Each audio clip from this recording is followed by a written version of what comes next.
Cardinal na lang. Ano po sa tingin niyo, paano maapektuhan po yung pananampalataya ng mga taga-Marawi sa nangyayari po ngayon doon?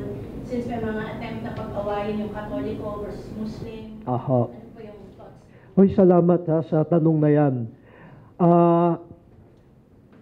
Ito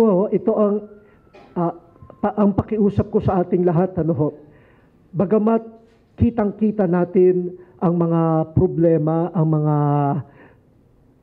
sakuna, nakikita natin ang kadiliman, sana maging attentive din tayo doon sa mga signs of hope, mga signs of love, signs of light, na kahit na nasa disyerto na ng paghihirap, meron diyang mamumulaklak na pag-ibig, na pagdamay, at totoo na merong attempt siguro, ng mga tinatawag na extremist groups, na gawin ito na pag-aaway ng mga Kristiyano at mga kapatid nating Muslim. Pero sa mga nakausap ko, hindi sila nagtatagumpay. Kasi merong mga kwento, totoong kwento ng mga Muslim na talagang inalagaan nila ang mga kapatid na Kristiyano na alam nilang nasa panganib ang buhay.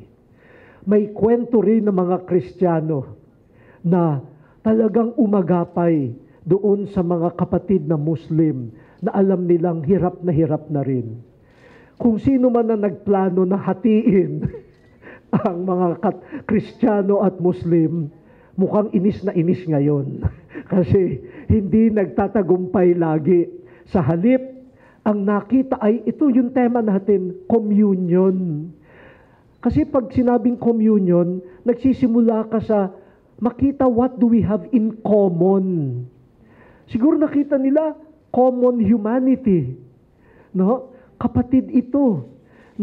Kung ako nagdurusa rin ito. Kung ako may pangarap din ito. At kapag kaya nating makita yon, mas malakas yan. Mas malakas yan. At yan ang magiging pundasyon ng pagbabagong to reconstruct the society in Marawi. Siyempre, kailangan ng pagkain, kailangan ng bahay, kailangan ng medisina, lahat yan. Pero ito ang mga building blocks ng bagong Marawi. Na may maalaala sila na kaya pala nating magtulungan sa gitna ng hidwaan. Kaya nating isipin ang kapwa kahit na ang atmosphere ay self-defense. Kaya nating alisin itong mga pader na naghihiwa-hiwalay sa atin at i-affirm we belong to one human family. Sana po mas marami pang ganyang kwento ang ating i-publish at i-report.